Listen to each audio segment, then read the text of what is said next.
ऐसे थोड़ी नहीं होता यार, ये सोचा कि 200-250 रुपया तो छोड़ के भी चली जाएगी, कैसे अकेले। तो भैया ट्रेन में सफ़र करते समय अपना सामान की सुरक्षा स्वयं करें, क्योंकि भाई चोरों से सावधान रहें। हेलो दोस्तों, गुड मॉर्निंग दोस्तों। आज मैं उत्तराखंड में हूँ और उत्तराखंड से मैं बिहार जाने वाला हूँ दोस्तों। अभी सुबह के बज रहे हैं 5 और मैंने सारा सामान पैक कर रखा है और मेरा सूटकेस और बैग भी रेडी हो गया है दोस्तों। तो दोस्तों मैं अभी बिहार जाने वाला हूँ, यानी पटना। तो भाई मैं टोटो में सारा सामान पैक कर लिया हूँ और मैं कुलेश्वरी से काशीपुर के लिए रवाना हो चुका हूँ। तो भाई यहाँ पे देख सकते हो टोटो में मैंने सारा सामान पैक कर रखा है। अब भाई उत्तराखंड के एक नियम है दोस्त कि यहाँ पे ऑटो नहीं चलती है, सिर्फ टोटो ही चलती है।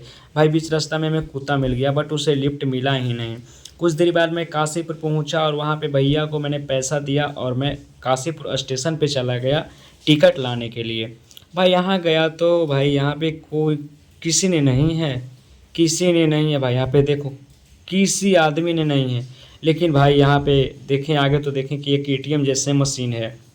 मैंने उसी मशीन के पास गया और भाई हमें मशीन ने 2 ही मिनट में टिकट निकाल कर दे दिया। भाई देखो पैसा तो लगे, लेकिन मैंने फर्स्ट बार भाई इस मशीन से टिकट निकाला हूँ। धन्यवाद भाई मशीन देवता, तूने टिकट दे दिया। भाई मैंने टिकट इसलिए कटवा लिया था ताकि मेरे को प्लेटफॉर्म पे किसी तरह की टीटी से परेशानियां नहीं झेलना पड़े, क्योंकि मेरे हाथ में दोस्त थैले थे और बैग थे और मेरे हाथ में ट्रॉली थे। भाई कुछ ही देर बाद दोस्तों मैं यहाँ पे मुरादाबाद जाने वाली ट्रेन पे मैं बैठ गया और कुछ ही क्षण में हमें मुरादाबाद जंक्शन पे हमें पहुँचाने वाली थी। लेकिन दोस्तों मुरादाबाद वाली ट्रेन तो हमें बहुत लेट थी, इसलिए इस ट्रेन ने बीच में ही कुछ घंटे रुका। बट कोई बात नहीं दोस्तों, मुरादाबाद जंक्शन पे हम जल्दी ही पहुँच गए। जंक्शन पे पहुँचने के बाद दोस्तों यहाँ पे भाई ने बोला कि ट्रेन तो बहुत लेट है। मैंने नहीं माना, तो भाई यहाँ पे गया तो देखा कि हाँ भाई सही में तो 10 घंटे ट्रेन लेट है। बट अंदर गया तो देखा कि भाई बड़े बड़े पंखे हैं डैने वाले। तो भाई मैं क्या करता, ट्रेन जब लेट थी तो मैंने सोचा कि चलते हैं होटल में खाना खा लेते हैं। जब मैं खाना खाने गया तो दोस्त यहाँ पर कुछ और ही हो गया। भाई ने देखो 90 रुपये प्लेट, यानी 190 रुपये प्लेट मुझे कि थोड़ा सा चावल और दाल दिए भाई। इसलिए मैं बोलता हूँ बार बार, बिहारी जहाँ भी जाएँ पहले खाना देखकर खाना खाएं दोस्तों। इसके बाद हमें ट्रेन आने वाली थी दोस्तों। मैं प्लेटफॉर्म पे चला गया, प्लेटफॉर्म पे गया तो यहाँ पे लाइन चली गई थी। बट कोई बात नहीं, क्योंकि हमें ट्रेन पकड़नी थी ना, इसलिए मैंने कुछ देर यहाँ पे वेट किया। उसके बाद मेरी ट्रेन आ चुकी है मुरादाबाद से पटना की ओर। यार 10 घंटे लेटे ट्रेन आई है। बट कोई बात नहीं दोस्त, मैं आज बहुत परेशान हूँ क्योंकि इतने घंटे घंटे लेट ट्रेन होती है। देखो मेरा ट्रॉली और बैग बाहर फेंका हुआ है भाई, इससे मुझे कुछ फ़र्क नहीं पड़ता है क्योंकि इतना मैं परेशान हूँ। 10 घंटे 17 घंटे ट्रेन लेट नहीं चलती दोस्तों। ये स्पेशल ट्रेन है राजगीर से होकर जाने। ट्रेन रुक गई और मैं अपने बोगी पे चढ़ गया। अंदर गया तो देखा कि मेरे दादाजी सीट पे बैठे हुए हैं। बट कोई बात नहीं, उन्हें तो मैं हटा दूंगा। लेकिन दादाजी को मैंने बोला दादाजी यहाँ से हट जाओ, तो उसने बोला ऊपर जाके बैठ जाओ। भाई ये कौन सा तरीका है, देखो यहाँ पे इशारा से क्या बोल रहे हैं, ऊपर जाके बैठ जाओ। हाँ ऊपर जाकर बैठ जाओ, ठीक है भाई मैं ऊपर जाकर बैठ गया, कोई बात नहीं। ऊपर जाकर मैं अपना सारा सामान को शिफ्ट कर दिया दोस्तों। नीचे ट्रॉली और हाथ में बैग था वो भी रख दिया, क्योंकि वो भाई नीचे रखूँगा तो चोरों से मुझे परेशानियाँ झेलनी पड़ेगी, इसलिए मैंने सारा सामान को ऊपर शिफ्ट कर दिया। और मुझे नींद आने लगी दोस्तों, मैं सो गया। यहाँ पे सो रहा था बट इतने में कुछ नीचे से आवाज़ आ रही थी, कुछ पता ना चोर चोर की आवाज़ आ रही थी। मैं दोस्तों उठ गया और देखा कि क्या हो रहा है यहाँ। ऐसे थोड़ी नहीं होता यार, ये सोचा कि 200-250 रुपया तो छोड़ के भी चली जाएगी, कैसे अकेले लेडी।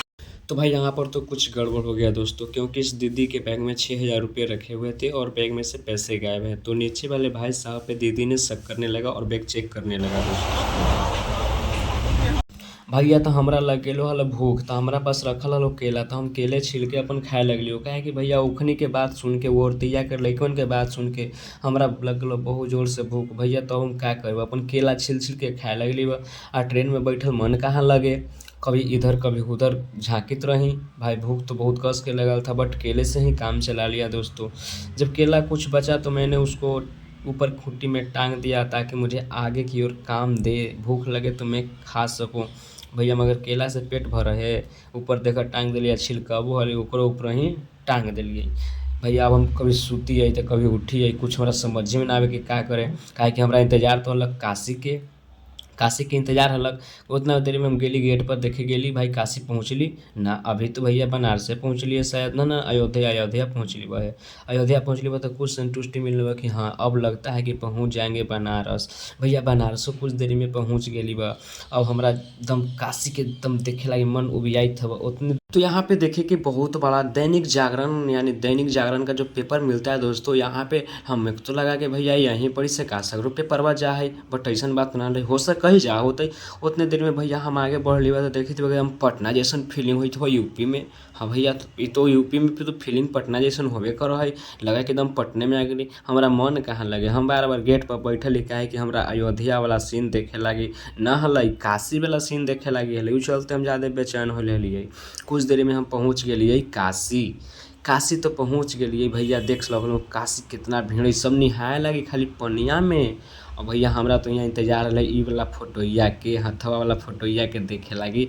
भैया वहाँ पे देख ली तो हमरा बहुत ज़्यादा संतुष्टि मिलो, काहे कि हम पहली बार जिंदगी में ई हथवा के देख लेली। भैया तो वीडियो कैसन लगल तो कमेंट में बताइए जरूर।